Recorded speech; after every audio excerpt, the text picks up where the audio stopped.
Job లేక ఇబ్బంది పడుతున్నారా? అయితే మెడికల్ కోడింగ్ మీకు మంచి ఆప్షన్. వెంటనే కాల్ చేసి కోర్సులో జాయిన్ అవ్వండి. Hi viewers, India's largest digital media network Suman టీవీకి స్వాగతం. ప్రస్తుతం మనతో ఉన్నారు advocate and public speaker Ushasri గారు. హాయ్ ఉషశ్రీ. హాయ్. సో హ్యాపీగా ఉంది. ఫస్ట్ మీరైతే చించి ఆరేస్తారు. సో సొసైటీలో మనం చూసుకుంటే అఫైర్స్ ఎక్కువ అయిపోతూ ఉన్నాయి. మనం ఒకప్పుడు అయితే కన్నా వెతకాల్సి వచ్చి దేవదాసులు ఎక్కడో కొంతమందే ఉండేవాళ్ళు. ఇప్పుడు అడుగు అడుగున దేవదాసీలు, దేవదాసులు, కొంతమంది అసలు ఏం టెన్షన్ లేని వాళ్ళు అఫైర్స్తోనే ఎక్కువ కాలం బతుకుతూ ఉన్నారనే చెప్పాలి. దట్టు అమ్మాయిల గురించి మనం మాట్లాడుకుంటే ఎందుకు ఇలా అయిపోతున్నారు? వాళ్ళు బాగా చదువుకొని సంపాదించడం వలన, వాళ్ళకు ఒక ఇండిపెండెంట్ లైఫ్ పేరెంట్స్ ఇవ్వడం వలన అవుతుందా ఏంటి అనేది అర్థం కావట్లేదు. సో నాకున్న అవగాహన పరిధిని బట్టి ఇప్పుడున్న ఆడపిల్లలు మా జనరేషన్ లో ఫ్రీడమ్ లేదని ఏడ్చాం. నాకు పెళ్ళయ్యే వరకు మా నాన్నగారు నాకు అఫీషియల్ గా సెల్ ఫోన్ ఇవ్వలేదు. ఇప్పుడున్న ఆడపిల్లలు అండ్ ఇప్పుడు తెలంగాణలో లాస్ట్ 10 years నుంచి చూసేది గౌరవం. ఫస్ట్ ఆఫ్ ఆల్ మిస్సింగ్ గౌరవం. నేను తల్లిదండ్రుల మీద లేకపోతే నీ బాసుల మీద ఇట్లా చొప్పునది మాటలు చెప్పను. గౌరవం is missing on their own life and body. ఆడపిల్లలను అడిగావు కాబట్టి చెప్తున్నాను. ఖచ్చితంగా ఇవి నిగూఢంగా వాళ్ళకు కూడా తెలియకుండా వాళ్ళు చేసే మిస్టేక్స్. రాధా, నిజం. గౌరవం ఏంటి? మాకు తెలీదా, మా లైఫ్ ఎలా ఉండాలో మాకు తెలీదా, మేము బాడీ షేమింగ్ చేస్తున్నారు మమ్మల్ని, ఇలా పాష్ గా తెలుగుని ఇంగ్లీష్ లాగా మాట్లాడటం పక్కన పెడితే, మన మీద మనకి గౌరవం అనేది మన పర్స్పెక్టివ్ ని బట్టి ఉంటది. ఇప్పుడు సొసైటీలో అందరూ పొట్టుబాట్లు వేసుకుంటున్నారు, బొట్టు కనిపించేలా వేసుకుంటున్నారు కాబట్టి అది యాక్సెప్టబుల్ క్రియేషన్ అయిపోయింది టీనేజర్స్ కి. అవును.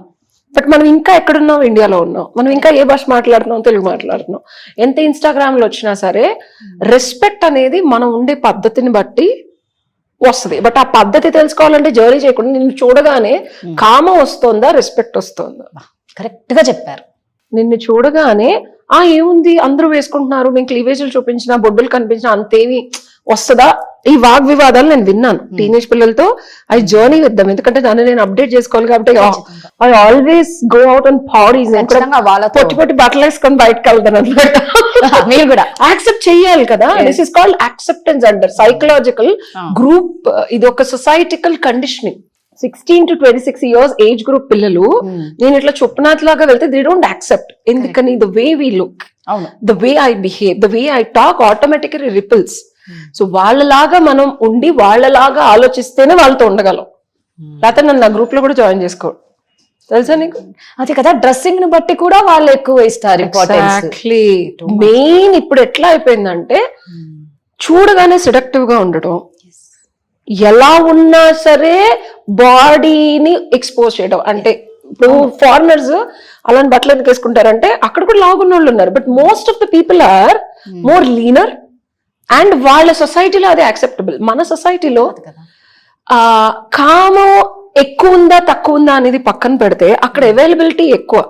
ఎవరైనా if they want have a physical relationship వాళ్ళు అది చేస్తారు, పక్కకి వెళ్ళిపోతారు. అమ్మాయి 10 మందితో పడుకుందని కానీ లేకపోతే అలాంటి పిచ్చిగా వాళ్ళు ఉండదు అక్కడ. బట్ ఇండియాలో నువ్వు వేసుకునే బట్టలను బట్టి నిన్ను జడ్జ్ చేస్తారు, నువ్వు తిరిగే సర్కిల్స్ బట్టి జడ్జ్ చేస్తారు, నువ్వు ఎవరితో మాట్లాడుతున్నావు, ఏ అబ్బాయితో ఉంటున్నావు, ఎలా ఉంటున్నావు అనే దాన్ని బట్టి జడ్జిమెంట్స్. నువ్వు కాదన్నా వద్దన్నా ఇంకా మనం ఆ సొసైటీలో ఉన్నావు. అది పోలేదు మనకి. అది పోకుండా నువ్వు ఇలా క్లీవేజీలు కనిపిస్తూ, బొడ్డులు కనిపిస్తూ, థైస్ కి ఎబో షార్ట్ డ్రెస్లు వేసుకొని, నేను అసలు ఇన్స్టాగ్రామ్ రీల్స్ చూస్తుంటే అన్ని అవే ఉన్నాయి. సో దీనివల్ల ఏమవుతుందంటే, coming to your question, love కన్నా లస్ట్ క్విక్ గా వస్తుంది. లవ్ కన్నా లస్ట్ క్విక్ గా వస్తుంది. పాతకాలంలో బొడ్లు కనిపించేలా చీరలు కట్టుకుంటేనే సావిత్రిని transparent saris oh my God she's exposing so much.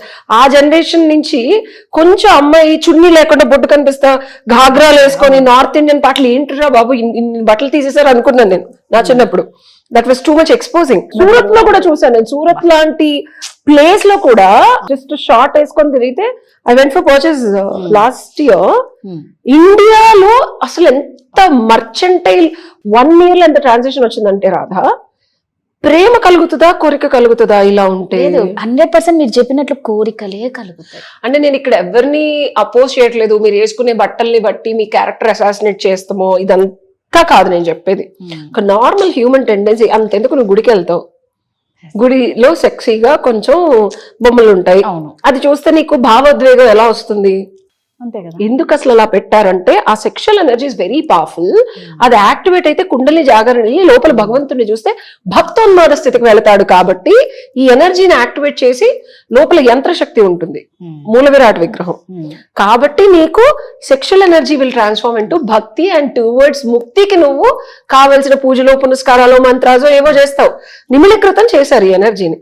నువ్వు లస్ట్ ని డిజైర్ ని యాక్టివేట్ చేస్తూ కోరికల్ని ప్రేరేపిస్తూ ఎంతమంది మగాళ్ళైనా సరే ప్రేమిద్దాం అనుకునేవాడు కూడా ఆఖరికి ప్రేమ కన్నా ముందు కోరిక వస్తుంది. కోరిక తీరిన తర్వాత ఒక అబ్బాయికి డెఫినెట్ గా కొన్ని రోజుల తర్వాత, కొన్ని నెలల తర్వాత, కొన్ని సంవత్సరాల తర్వాత తీరిపోతుంది. కామం అనేది ఎప్పటికీ ఉండేది కాదు, ప్రేమ ఎప్పటికి ఉండేది. ప్రేమించే స్టేజ్ వరకు నువ్వు ఒక మగాడిని తీసుకెళ్లే లోపే నువ్వు నీ చుట్టూతో 10 మంది తిరుగుతారు. ఇందులో ఒకళ్ళు ఫ్రెండ్, ఒకళ్ళు బెంచింగ్, ఒకళ్ళు కఫింగ్, ఇంకొకళ్ళు పాకెటింగ్ చేసుకుంటూ వెళ్తావు. అసలు వాళ్ళకి అర్థం కాదు ఈ అమ్మాయి ఎవరిని ప్రేమిస్తుందో. నిజంగా సాధించుకుందాం ఈ అమ్మాయిని, జీవితాంతం ఉంచుకుందాం అనుకునే వ్యక్తికి కూడా నీ క్యారెక్టర్, ఎందుకంటే వాళ్ళు లాంగ్ టర్మ్ మనతోనే ఉండాలి. ఎన్ని మాటలు చెప్పుకున్నా ఒక మగాడు లేదా ఒక అమ్మాయి కమిటెడ్ గా నాతోనే ఉండాలి అనుకుంటారు రాదా. సో నువ్వు అడిగిన క్వశ్చన్ కి సమాధానం ఏంటంటే, కామాన్ని ప్రేరేపించే వస్త్రధారణ ఒక్కటే కాదు, మాట తీరు, బిహేవియర్. నువ్వు ఒక అబ్బాయితో మాట్లాడుతూ అబ్బాయితో కమిటెడ్ గా ఉండగలుగుతున్నావా? ఇక్కడ నేను అమ్మాయిలది తప్పను. వాళ్ళ ఉద్యోగ రీత్యా, చదువుల రీత్యా, చేయాల్సిన పనుల రీత్యా 10 మందితో మాట్లాడాల్సి వస్తుంది. ఈ వచ్చినది ఫ్రీడమ్ అనే ఒక చిన్న పేరు మనం తప్పుగా ఆలోచించకుండా వాళ్ళకి నచ్చిన పని వాళ్ళు చేయడానికి, సక్సెస్ సాధించడానికి దోహదపడుతుంటే, దీనిలో ఉన్న వ్యత్యాసము వెలితి ఏంటంటే, అమ్మాయిలకి అబ్బాయిలకి కోరిక ప్రేరేపించినప్పుడు వాడు నిజం చెప్పడు, నీకు ప్రేమనే చెప్తాడు. అంతే కదా. నువ్వు నాకు నేను వాడుకొని వదిలేస్తాను అంటే అమ్మాయి అనుకుంటుంది. ఛాన్స్ ఇస్తుందా? సో ప్రేమనే చెప్తాడు. ఈ అమ్మాయి కూడా ప్రేమనే ముందుకెళ్తుంది. సరైన వాడు ప్రేమని చెప్పలేడు. వాడు నిజంగా ఒక ట్రూగా లవ్ చేసేవాడికి కబుర్లు చెప్పడం రాదు.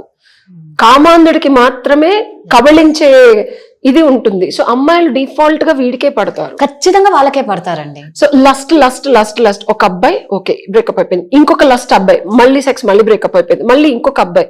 ఈ లవ్ చేసేవాడు ఓ 10 మందితో ఉన్న ఈ అమ్మాయిని ఎలా లవ్ చేస్తాడు, ఎలా ప్రపోజ్ చేస్తాడు? పోని వాడు మహానుభావుడు అనుకుందాం, వచ్చి చేస్తే ఈ 10 మందితో ఉన్న సాన్నిహిత్యము, వాళ్ళు టెంప్ట్ చేసిన విధానము, వాళ్ళు ఈ అమ్మాయిని ట్రీట్ చేసింది, పబ్బులకి తీసుకెళ్ళో, డబ్బులు పెట్టి కొనిచ్చో, వాడుకునేవాడు ఏం చేస్తాడు, ప్యాంపర్ చేస్తాడు. లవ్ చేసేవాడు ఏం చేస్తాడు, పద్ధతిగా ఉండమంటాడు. నచ్చుద్దా? నచ్చదు. కొన్ని జీవిత సత్యాలు ఉంటాయి. లా అనేది, ల్యాండ్ లా అనేది మారుతా ఉంటది, సొసైటీ కూడా మారుతా ఉంటది. సో డెఫినేషన్ ఆఫ్ లవ్ ఇవి కూడా మారుతా ఉంటాయి అని అనుకుంటారు. Truth is always truth, ultimate అంటారు దాన్ని. దానికి సూర్యుడు పొద్దున్నే ఉదయిస్తాడు, సాయంత్రం, ఇట్లాంటివన్నీ మార్చడానికి మనం ఏం చేయలేము, బేసికల్ గా జరిగే. ప్రేమ అంటే ఇది మనకి ఎప్పుడైనా, మనం భారతదేశంలో పుట్టాం కాబట్టి, సరే నేను హిందూ కాబట్టి నేను దాని గురించి మాత్రమే చెప్పగలను, వేరేవి నేను చదవలేదు కాబట్టి. వేదాస్ ఇస్ ద ఆయువు పట్టు. ఎప్పుడైనా మనకి ఏదైనా అర్థం కానప్పుడు, తెలియనప్పుడు, మన జీవితం సక్రమ మార్గంలో వెళ్ళి సక్సెస్ఫుల్ గా ఉండాలంటే వాటిల్లో పట్టుకోవాలి వెళ్ళి. సో కృష్ణుడు is the ultimate form of, కొంతమంది లస్ట్ అంటారు, 16,000 మంది గోపికలు, ఎంతమందిని పెళ్లి చేసుకున్నాడు, అసలు ఆయన మళ్ళీ ఇంకో లవర్ ఉంది, ఎక్స్ట్రా మ్యారిటల్ అఫైర్, 8 మంది భార్యలు అని చుప్పనాథ కబుర్లు చెప్తారు కదా. ఎవ్వరు చెప్పినా ప్రేమ అంటే రాధాకృష్ణలే. ప్రేమ is always Radha and Krishna, ultimate love. మరి అదేమి ఎప్పుడు వాళ్ళు కలిసి ఉన్నది కాదు. అంటే మనకి దీనికి చాలా నానుళ్ళు ఉన్నాయి. వాళ్ళు కలిసి ఉన్నారు, వాళ్ళు పెళ్లి అనేది అయితే పెళ్లి చేసుకున్నారు, ఉంది. అది కూడా గుప్త వివాహం అంటారు. ఉంది, ఇది కరెక్ట్ గా చదవాలి. అదే చెప్తున్నాను, నాకు పని పాట లేక పుస్తకాలు తెలుసుకుంటాం. ఇప్పుడు మేము పెళ్లి కాలేదు అనుకున్నాం, మీరు వివాహం అయింది. అండ్ దానికి బ్రహ్మ ఈస్ ద పూజారి ఫర్ దట్. ఒక వరం ఇస్తాడు కృష్ణుడు. నేను కొన్ని 100 ఏళ్ళు తపస్సు చేసినా రాధ కాలి గోరు బుట్టని వేలు కనిపించిందంట బ్రహ్మకి. అలాంటిది బ్రహ్మ ఆ అర్హత కూడా లేదా నాకు అమ్మవారిని చూసే అర్హత అంటే, మళ్ళీ ఇంకొక యుగంలో మా ఇద్దరి పెళ్లి చేసే సౌభాగ్యం నీకు ఇస్తానని చెప్పి వరం ఇస్తాడు.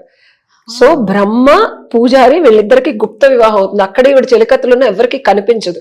Secret marriage that happen between Radha and Krishna, where Radha is elder to Krishna. అవును. ఓకే, సో ఇది జరిగింది. సో జరగలేదని కాదు, వాళ్ళిద్దరు కలవలేదని అంటున్నావు కదా, వాళ్ళు ఎన్నో సార్లు కలిసారు. అండ్ అర్ధనారీశ్వర స్వరూపం కూడా మనం రాధాకృష్ణుల్లో చూడొచ్చు. ఆవిడ ఎప్పుడు లోటస్ పట్టుకుంటుంది, లక్ష్మీదేవి అమ్మవారు కాబట్టి, ఈయన ఫ్లూట్ పట్టుకుంటాడు.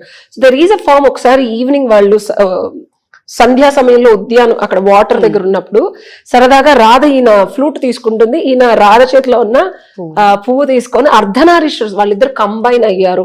It's also an amalgam of sexual and ప్రేమ భావంలో ఉన్న అర్ధనారీశ్వర స్వరూపం ఇది. సో ప్రేమ అంటే నీకు సింపుల్ కంక్లూజన్ చెప్తాను, ఇదంతా చాగంటి కోటేశ్వరరావు గారు లాగా ఇలా కాకుండా అందరికి అర్థమయ్యేలాగా. ప్రేమ అంటే ఎప్పుడు చూసినా ఎప్పుడైనా ఏ సందర్భంలో అయినా ఎదుటి వాళ్ళకి ఇచ్చేది. మనల్ని మించి మనకన్నా ఇంకొక పర్సనే ఇంపార్టెంట్ అని మనకన్నా వాళ్ళని మెచ్చేది ప్రేమ. కరెక్టే. ఓకే, అండ్ ఇంకా బిగ్గెస్ట్ థింగ్ చెప్పాలంటే వీళ్ళిద్దరు కలిసిలేరు కదా, సాక్రిఫైస్ ఇస్ ప్రేమ. ఎదుటి వ్యక్తి కోసం నువ్వు ఎప్పుడైతే సాక్రిఫైస్ స్టేజ్కి వెళ్తావో అది నిజమైన ప్రేమ. అది మనం రాధాకృష్ణుల కథలో చూడొచ్చు. అండ్ అది పక్కన పెడితే, సో ఇచ్చేది ప్రేమ, సాక్రిఫైస్ చేసేది ప్రేమ. లస్ట్ కోరుకుంటది, తీసుకుంటది. నాకు ఇవ్వు, నీ బాడీ ఇవ్వు, నీ టైం ఇవ్వు, నీ ఎనర్జీ ఇవ్వు, నీ డబ్బులు ఇవ్వు అని మగాడు అమ్మాయిని, అమ్మాయి అబ్బాయిని నాతో ఉన్నందుకు నన్ను షాపింగ్ కి తీసుకెళ్ళు, నాకు కావాల్సినవి కొనివ్వు, లేకపోతే నాకు సొసైటీలో పెళ్లి చేసుకో, పరువు ఇవ్వు, నన్ను అక్కడ తిప్పు ఇక్కడ తిప్పు. డెఫినెట్ గా ఇవి కావాలి పెళ్లిలో. పెళ్లి ఈజ్ కంప్లీట్లీ డిఫరెంట్. మళ్ళీ పెళ్లిలో ప్రేమ బాధ్యతతో కూడింది అది, అది వేరు. మళ్ళీ అది ఇంకొక ఎపిసోడ్ చేద్దాం మనం. అసలు పెళ్లి అంటే ఏంటి, పెళ్లి ఎందుకు చేసుకుంటారు, ధర్మేచ అర్ధేచ కామేచ మోక్షేచ నాతిచరామి అంటే ఈ 4 విభాగాల్లోనూ నేను నీతో తోడుంటాను, అండగా ఉంటాను. ఈ 4టిని జయించి భగవంతుడికి నేను నిన్ను పరిచయం చేస్తానని భర్త శపథం చేస్తాడు పెళ్లిలో. అఫ్ కోర్స్ మాట ఇస్తాడు. అది పెళ్లి. పెళ్లి వేరు, పెళ్ళి అంటే బాగా ఇప్పుడు ఫిజికల్ గా, ఇప్పుడు ఈ జనరేషన్ అంతే, నన్ను ఫిజికల్ గా సుఖపడుతున్నాడా, డబ్బులు ఉన్నాయా, బయటికి తీసుకెళ్తాడా, అలా చెప్పి అండమాన్స్ కి తీసుకెళ్లి సెల్ఫీలు దిగి పొట్టి పొట్టి బట్టలు వేసుకుంటావా, కాదు పెళ్ళి అంటే. ఓకే, పెళ్లి is a completely different philosophy. ఇష్టమయ్యి భగవంతుణ్ణి చేరాలంటే పెళ్ళి ఒక మార్గం, సన్యాసం ఒక మార్గం. జీవితంలో భగవంతుని చేరడానికి 2 మార్గాలు. ఈ లవ్ కి పునాది నువ్వు ఇస్తున్నావా, నీకు ఇవ్వాలనిపిస్తుందా, నీకు తీసుకోవాలనిపిస్తుందా. అమ్మాయిలు అబ్బాయిలు తస్మాత్ జాగ్రత్త. నలుగురిలో నీ క్యారెక్టర్ అసాసినేషన్ చేసి నీతో సఖ్యతగా ఉన్నన్ని రోజులు బాగుండి తర్వాత వీడియోలు బయట పెట్టి జీవితాలు నాశనం చేసుకుంటున్న అబ్బాయిలు కూడా ఉన్నారు. నాకు కొన్ని కేసులు I personally dealt, where I can't tell you the names in the film industry, where అమ్మాయి టార్చర్డ్ గాయ్. నేను అమ్మాయి వాళ్ళ ఇంటికి వెళ్ళి వాళ్ళ అమ్మ నాన్నతో మాట్లాడి పోలీస్ స్టేషన్కి వెళ్ళి వాళ్ళు కూడా మహాప్రభు అమ్మ నువ్వు ఏమైనా చేస్తే చేయి, మా కూతురు మేము కూడా హ్యాండిల్ చేయలేకపోతున్నాం అంటే నేను మధ్యలో ఆర్బిట్రేషన్ ఇంకొక ఆవిడని తెలిపించి మాట్లాడిచ్చి కంక్లూడ్ చేసి సెట్ చేసిన రోజులు ఉన్నాయి. So this is torture. So బాగుంది కదా, నచ్చింది కదా, ఎంజాయ్ చేద్దాం, సరదాగా గడుపుకుందాం, కొన్ని రోజులు బాగానే ఉంటది. కీడించి మేలించండి, తస్మా జాగ్రత్త. ఇది ఒక్కటే నేను చెప్తా. ఇవ్వాలి అని అనిపించినప్పుడు వెళ్ళండి, తీసుకోవాలనిపించినప్పుడు తీసుకున్నప్పుడు బాగానే ఉంటది. వాళ్ళు కూడా తీసుకోవడం మొదలు పెట్టారు అనుకోండి, తర్వాత చుక్కలే. ఇది conclusion. Thank you Usha. Thank you.